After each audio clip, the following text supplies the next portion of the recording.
ജാനകി അമ്മ ചേർത്ത് നിർത്തിയവരിൽ മുൻനിരയിൽ തന്നെ ഉണ്ടായിരുന്ന ഗായിക കൂടിയാണ് മലയാളത്തിൻ്റെ സ്വന്തം ശ്രീമതി സുജാതേച്ചി. ഈ മൈസൂരിലെ മഹാരാജാസ് കോളേജ് ഗ്രൗണ്ടിൽ ഇപ്പോൾ നടക്കുന്ന പൊതുദർശനത്തിൽ നേരിട്ടെത്തിയാണ് പ്രിയപ്പെട്ട അമ്മയ്ക്ക് അന്തിമോപചാരം അർപ്പിച്ചത്. സുജാതേച്ചി നമ്മളോടൊപ്പം ചേരുന്നുണ്ട്. അമ്മയെക്കുറിച്ച് നേരത്തെ സംസാരിച്ചപ്പോൾ വിതുമ്പുന്നുണ്ടായിരുന്നു ചേച്ചി. എങ്ങനെയാണ് അമ്മയെക്കുറിച്ചുള്ള ഓർമ്മകൾ പങ്കുവെക്കാൻ? എനിക്ക് 10 വയസ്സുള്ളോട്ട് ജാനകി അമ്മയെ അറിയാം.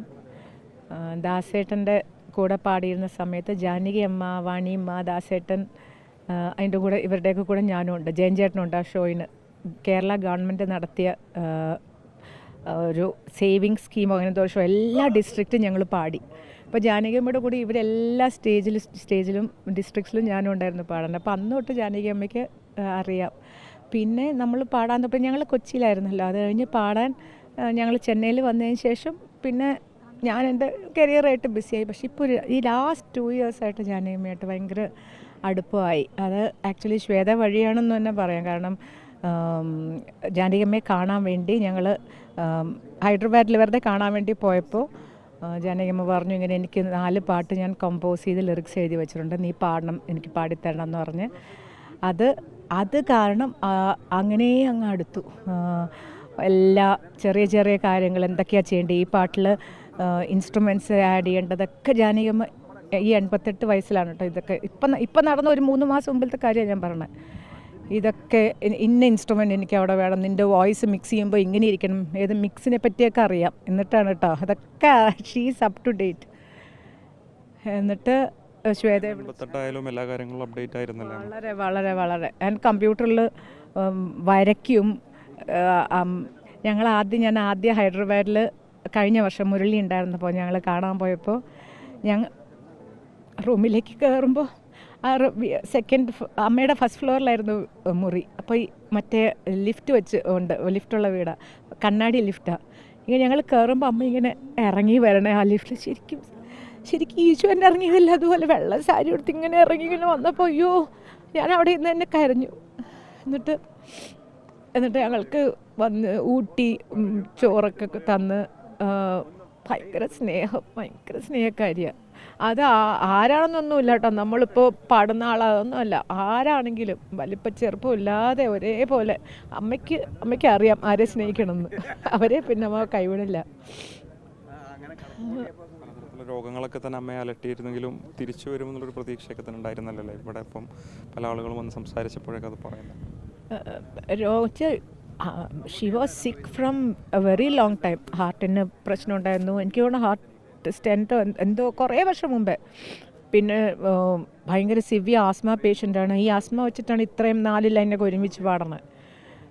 അത് ഇവരൊക്കെ ഓരോ സ്പെഷ്യൽ ജന്മങ്ങളാണ്.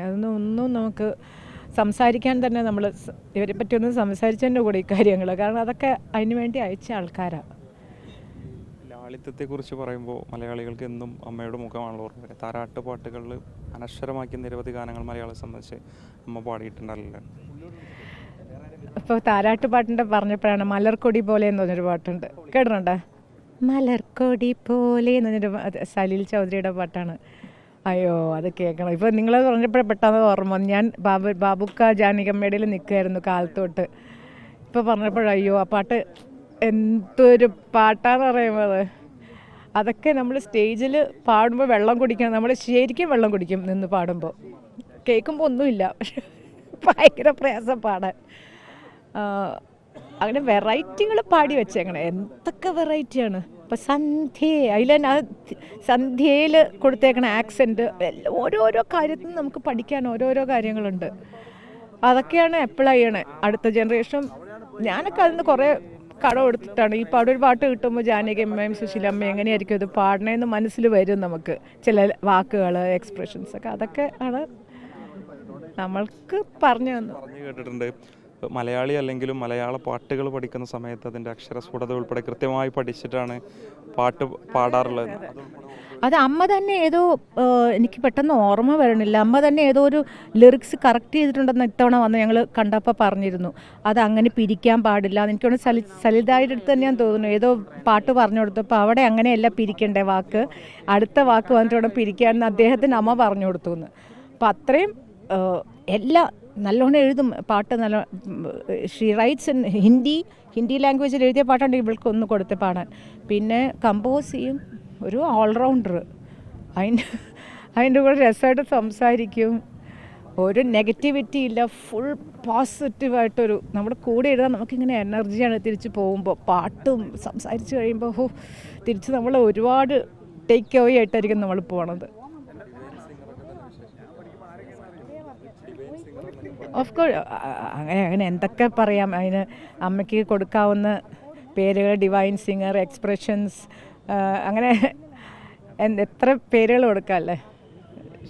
സംബന്ധിച്ചും അമ്മയ്ക്ക് ഹൃദയത്തോട് ചേർത്ത് നിർത്തിയൊരു നഗരമായിരുന്നു. 2017 പാട്ട് പാടുന്നത് പൂർണ്ണമായിട്ട് അവസാനിപ്പിച്ച ഒരു പ്രഖ്യാപനം നടത്തിയ ഇവിടെ വെച്ചായിരുന്നു. അതെനിക്കറിയില്ലായിരുന്നു കേട്ടോ. അത് കാരണം ഇവിടെ അമ്മയുടെ കുറേ ഫാൻസ് ഉണ്ട്.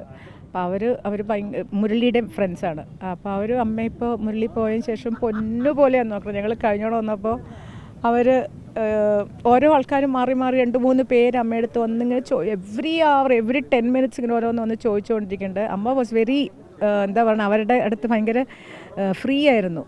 അപ്പോൾ അതായിരിക്കും. അല്ലെങ്കിൽ ഈ സ്നേഹം ഇല്ലെങ്കിൽ അമ്മ നിൽക്കും അവിടെ.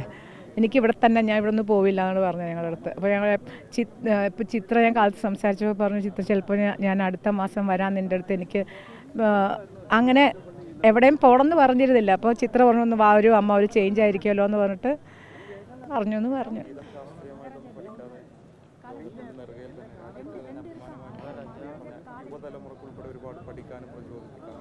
അതന്നെ സംഗീതം. ഞാനതാ നേരത്തെ പറഞ്ഞത്. എന്താ പറഞ്ഞേ, സംഗീതം പഠിച്ചിട്ടൊന്നും ഉണ്ടായ സിംഗറല്ല.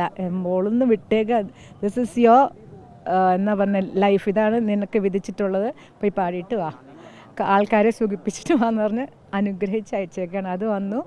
അമ്മ പാട്ടിനൊപ്പം തന്നെ ഒരുപാട് പേർക്ക് സാന്ത്വനവും തണലും എല്ലാം പ്രചോദനം. എത്ര പേർക്ക്, എത്ര പുതിയ സിംഗേഴ്സിന് എത്ര പ്രചോദനം തന്നേക്കാണ്. ഒക്കെ തന്നിട്ട് അമ്മ പോയി. ഞാനിതാ ഇപ്പോൾ എൻ്റെ കുഞ്ഞുമോള് വീട്ടിൽ തന്നെയാണ്. ഞങ്ങൾ കാലത്ത് ഇങ്ങോട്ട് വന്നില്ല. അപ്പോൾ തിരിച്ചു പോകണം. അതെ അവിടെ വീട്ടിൽ ആരുമില്ല. ശ്വേത അവിടെ അല്ലേ, വെളിയിലല്ലേ. അപ്പോൾ അവൾക്ക് ഭയങ്കര സങ്കടം. മെസ്സേജ് ഇട്ടുകൊണ്ടേ ഇരിക്കുക. പക്ഷെ കുറേ വീഡിയോ, ഈ അമ്മ പഠിപ്പിക്കണൊക്കെ വീഡിയോ ഉണ്ട്. അത് ഏറ്റവും വലിയ സ്വത്താണ് ഇനി ഞങ്ങൾക്ക്. അതാർക്കും ഇല്ലല്ലോ. അതാണ് സുജാത ചേച്ചിയാണ് നമ്മളോട് അമ്മയോടൊത്തുമുള്ള അനുഭവങ്ങളൊക്കെ തന്നെ വിശദമായി സംസാരിച്ചത്. എന്തായാലും വലിയ പ്രചോദനമാണ് അമ്മയുടെ ജീവിതം. അമ്മ ഇവിടെ പാടിയ പാട്ടുകളെല്ലാം തന്നെ വലിയ പ്രചോദനം സൃഷ്ടിച്ചതാണ്. അതിനിയും അത്ഭുതങ്ങൾ സൃഷ്ടിക്കുന്നതാണ് എന്നുള്ളതാണ് സുജാത ചേച്ചി പറഞ്ഞു വെക്കുന്നത്. മുബഷിർ പി അക്ബർ, മൈസൂർ.